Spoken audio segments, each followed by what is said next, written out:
거룩하신 하나님 아버지, 은혜를 감사합니다. 오늘도 우리에게 주신 이 시간을 통해서 말씀 따라 기도의 자리로 나갑니다. 성령께서 우리를 인도하여 주옵소서. 예수님 이름으로 기도드립니다. 아멘.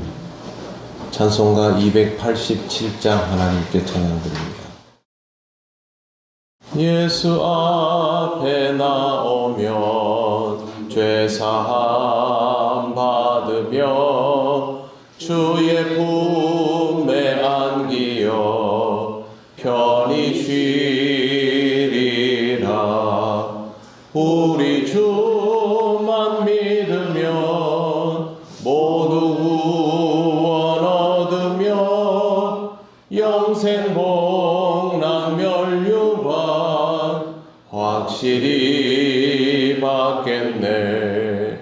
예수 앞에 나와서 은총을 받으며 마음의 기쁨 넘치어 감사하리라. 우리 주만 믿으면 모두 구원 얻으며 영생 복락 멸류관 확실히 받겠네.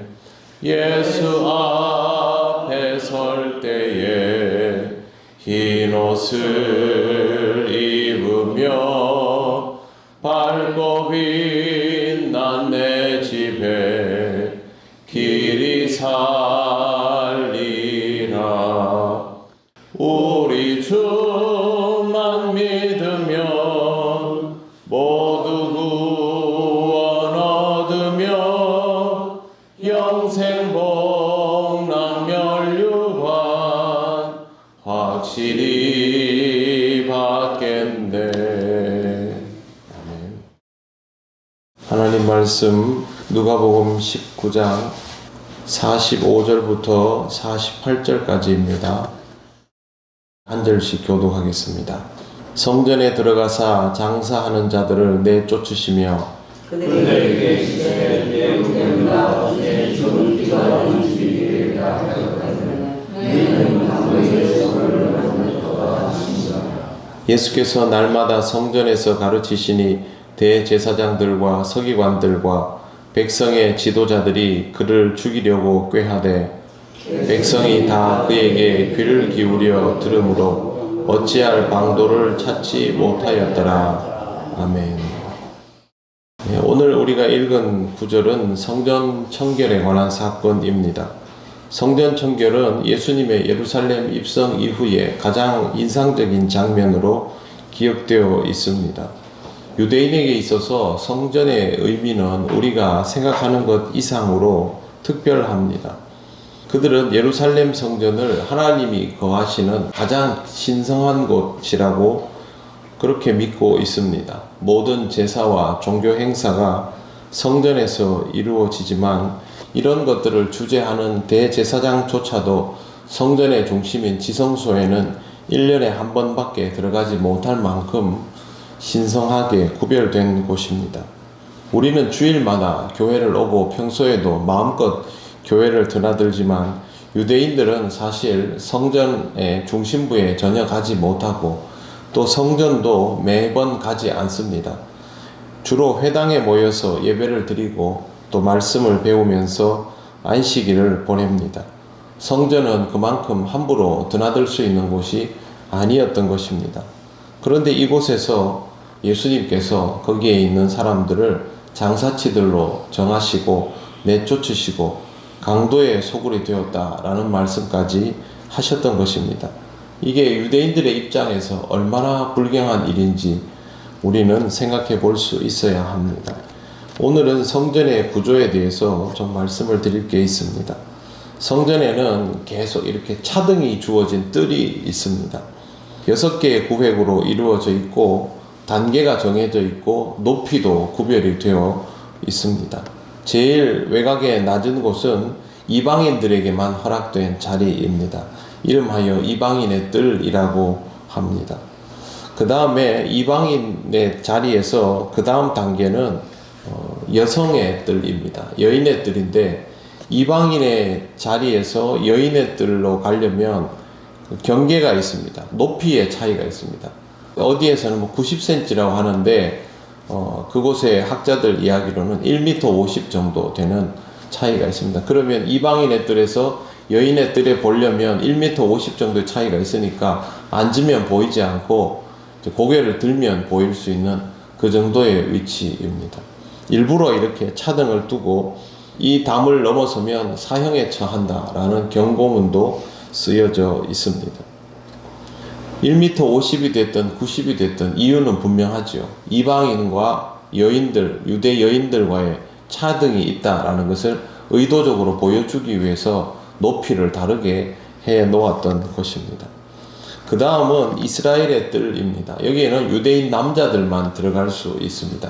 그런데 여인의 뜰에서부터 이스라엘 뜰에도 또 단차가 존재합니다. 이 단차는 3m입니다.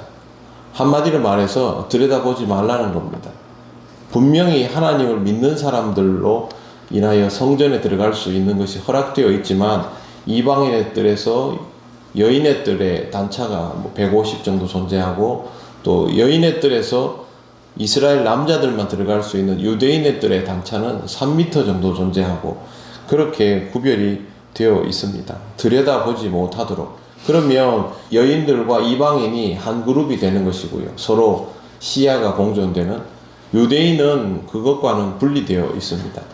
여기에서 다시 한 단계 더 나아가면 제사장의 뜰이 있습니다. 여기는 제사장들만 다닐 수 있는데 이 제사장의 뜰이 마치 이방인과 여인들의 간격처럼 단차가 그렇게 지워져 있습니다. 들여다볼 수는 있지만 발을 디딜 수는 없는 곳입니다.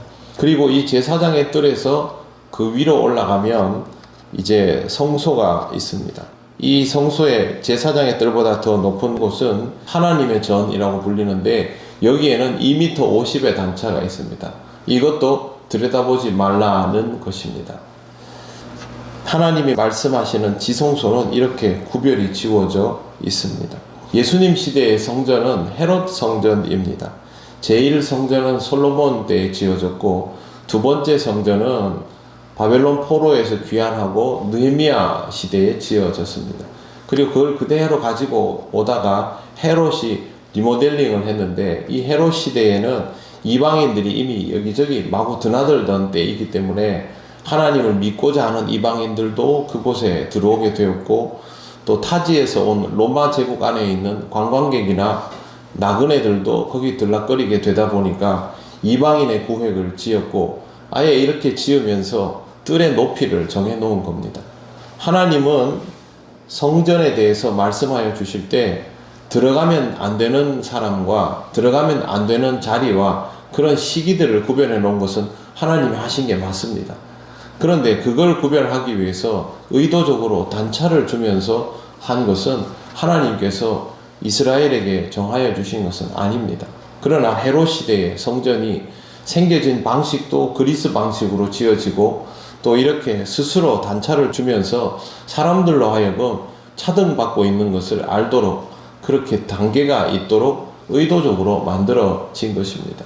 하나님의 성전은 하나님을 믿고자 하는 자는 드나들 수 있습니다. 성소와 지성소만 성직자에게만 허락된 제한이 있을 뿐이죠.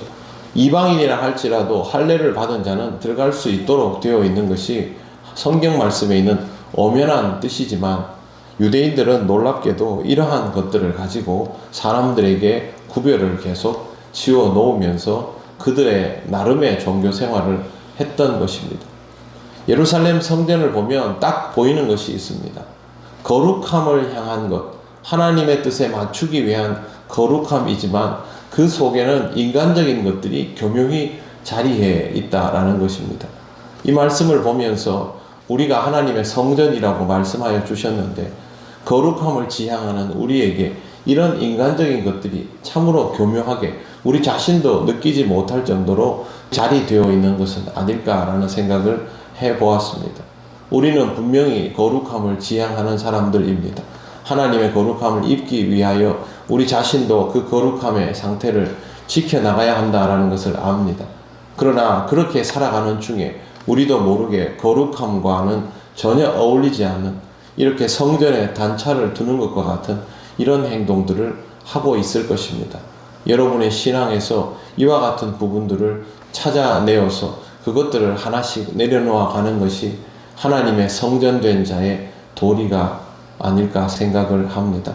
오늘도 신앙생활을 통해서 하나님을 향하여 한 걸음 한 걸음 더 나아가실 때 그 거룩함과 어울리지 않는 것들을 또한 하나하나 내려놓아 가시는 여러분들이 되시기를 바랍니다. 기도드리겠습니다. 하나님 감사합니다. 우리의 삶 속에 있는 것들 중에서 하나님께 합당하지 않은 것, 하나님과의 동행에 어울리지 않은 것들이 무엇인지 깨달아 알게 하시고 날마다 그것들을 하나하나 내려놓아가는 인생이 되게 하여 주시기를 원합니다. 우리는 어리석어서 잘 발견하지 못하고 성령께서 기도하는 우리로 하여금 깨달아 알게 하셔서 신앙의 길에서 이 모든 것들을 조금씩 내려놓아가게 하옵소서. 오늘도 하나님 아버지 우리의 삶을 인도하시고 주장하여 주실 때에 순종하는 마음으로 받고 따르는 우리가 되기를 원합니다. 우리와 함께 하셔서 우리를 이끌어 주옵소서. 예수님 이름으로 기도드립니다. 아멘. 하늘에 계신 우리 아버지, 아버지의 이름을 거룩하게 하시며 아버지의 나라가 오게 하시며 아버지의 뜻이 하늘에서와 같이 땅에서도 이루어지게 하소서. 오늘 우리에게 일용할 양식을 주시고 우리가 우리에게 잘못한 사람을 용서하여 준 것 같이 우리 죄를 용서하여 주시고 우리를 시험에 빠지지 않게 하시고 악에서 구하소서. 나라와 권능과 영광이 영원히 아버지의 것입니다. 아멘.